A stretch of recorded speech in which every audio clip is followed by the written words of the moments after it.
东南亚最强毒蝎进化，新加坡凭什么稳坐头把交椅？2026年1月，美国国务院拍板，向新加坡出售4架 P8A 波塞冬。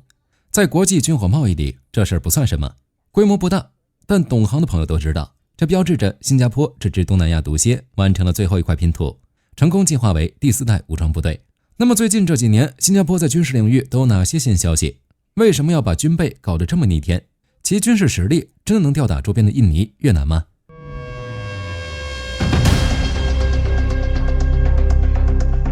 咱们先来看看这次的主角 P8A 波塞冬。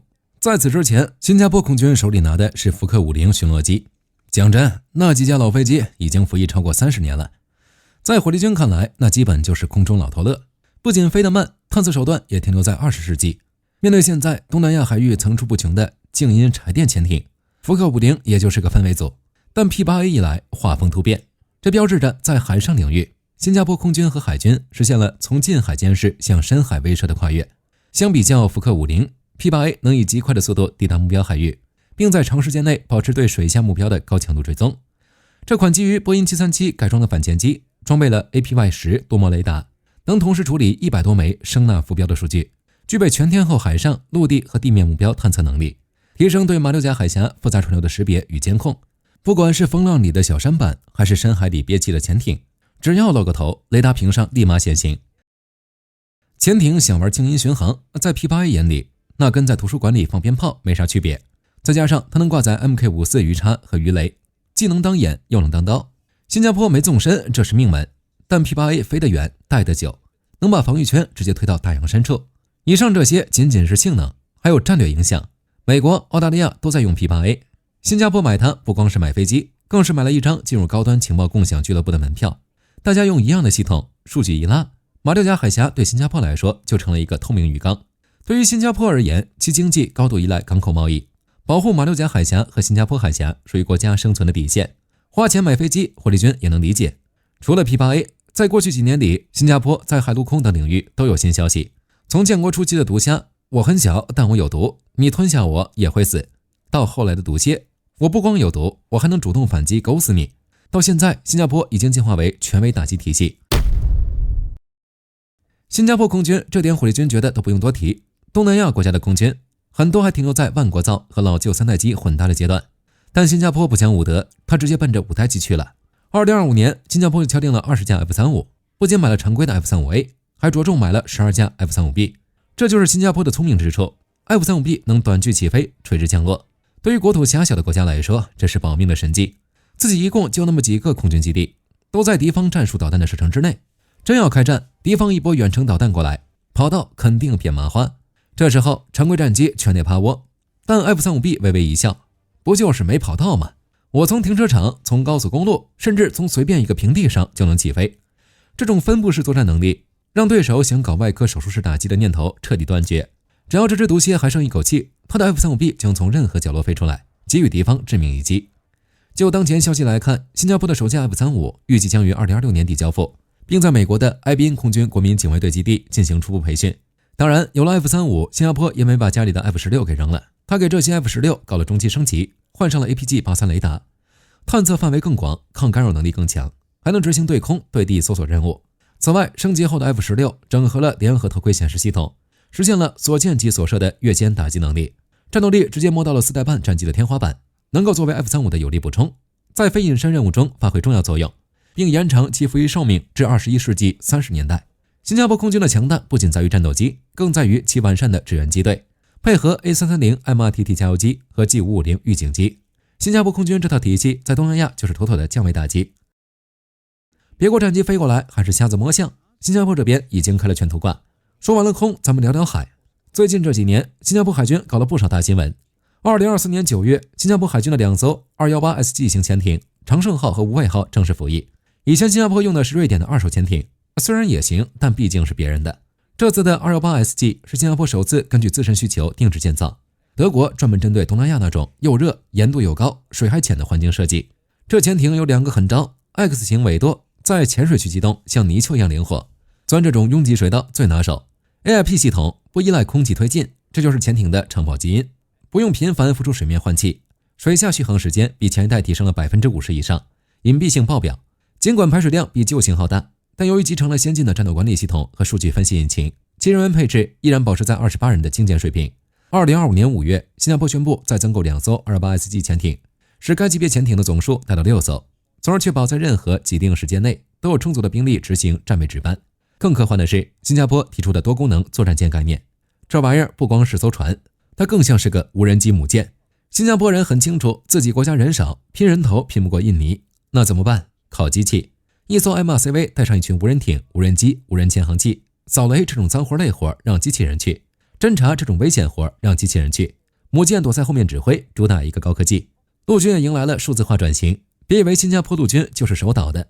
最新的泰坦步兵战车虽然还在保密阶段，但火力军估计这大概率是基于 Tyrex5平台的黑科技。这种战车不光护甲厚、火力猛，最关键的是它的数字化大脑。在车里，士兵就能操作外面的无人侦察车，整个战场在士兵眼里就像是个超大号的实时电子地图。泰坦将与现有的猎人装甲车形成互补，前者更强调在城市环境和公路网络中的快速反应，而后者作为全数字化履带式战车，则负责更高强度的突击任务。再加上魔改版的豹 2SG 海马斯，新加坡陆军虽然规模不大，但作战效果比俄罗斯都猛。不过提到新加坡军事领域，那就绕不过 DIS， 这是最具标志性的事件。2022年，新加坡成立了第4个正规军种——国防数码防卫与情报军。这事儿很有意思，别的国家还把网络战当成辅助，新加坡直接把它提到了跟海陆空平起平坐的高度。他自己知道自己是个高度数字化的国家，万一黑客把电网停了，把银行黑了，把军队的指挥网络断了，那 F-35 再厉害也成了废铁。 DIS 的存在就是保护自己的中枢神经。不过即使如此，在2025全球火力指数中，新加坡并不是东南亚最强的那个，排在第29位，印尼第13名，越南第19名，泰国第26名。新加坡比以上这几个国家都要低，也就比第39名的马来西亚、第47名的菲律宾要强。排名不是很靠前，那新加坡到底算不算东南亚最强？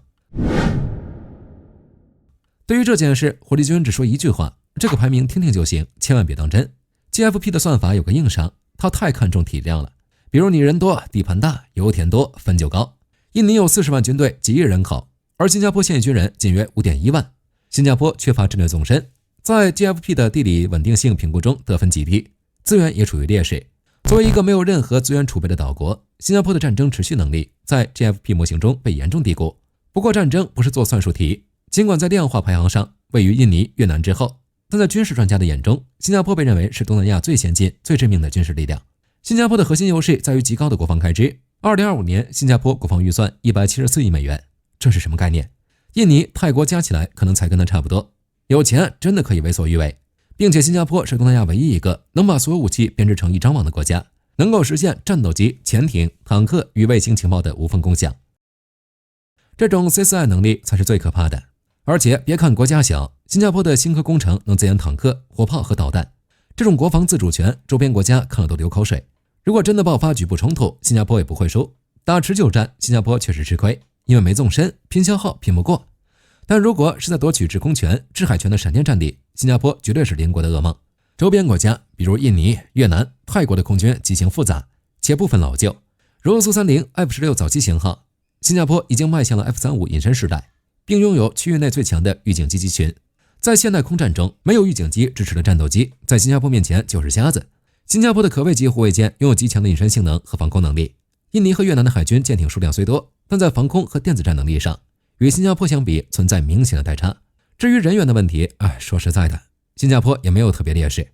由于人口基数小，新加坡实施严格的国民服役制度，这使得新加坡在战时可以迅速动员起超过30万名受过训练的预备役人员，从而在一定程度上抵消了与邻国在现役人数上的差距。并且新加坡也知道自己的问题，既然人没那么多，搞不了人海战术，那就主打精兵。新加坡陆军长期在澳大利亚、美国等地进行大兵团演习，其训练实战化程度远超周边国家。当然，说到底，新加坡是不是东南亚最强这件事，谁也不想通过实战去验证。但只要这些 F-35和 P-8A 还在马六甲上空转悠，这片海域的规矩恐怕还得由这只毒蝎说了算。总的来说，新加坡采购 P-8A 以及后续 F-35的服役，标志着其军事力量正在从防御性毒虾转向全域打击毒蝎转变。这套战略精髓在于确保任何进攻者在发动袭击的第一时间就会遭到毁灭性外科手术式的反击。P-8A、F-35、218SG 潜艇共同构成了这个威慑闭环。F-35负责夺取制空权并压制敌方防空系统，218SG 潜艇在水下封锁航道，P8A 则负责在空中引导反舰导弹，并清剿水下威胁。逻辑其实很简单，既然我输不起，那我就必须强到让你根本不敢动念头。顺带一提，这只是毒蝎进化的一个阶段。随着数字化部队和无人系统的加入，新加坡正在把自己变成一个分布式堡垒。在2026年的东南亚，新加坡依然是那个虽然小，但火力最猛、牙齿最尖的存在。好了，今天的视频到这儿就结束了。各位觉得接下来新加坡还会如何进化？可以在视频下方留言，大家一起讨论。最后不要忘记点赞、关注，我是火力军，下期见。好的，各位观众朋友们，我们频道一直在聊真实的军事资讯和武器装备，后台也经常有朋友问，有没有值得推荐的入门级模型？今天就和大家分享一款近期接触到的产品。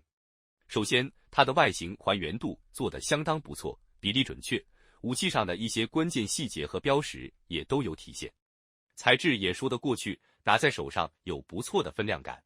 其次，它具备一定的可动性，对于理解基础操作原理有一定帮助，让它不仅是个静态摆件。综合它的做工和可玩性来看，价格确实比较亲民。对于想入门模型收藏，或者单纯想在桌上贴一个摆件的朋友来说，是一个性价比很高的选择。商品链接已经给你们上了，感兴趣的朋友可以自行了解。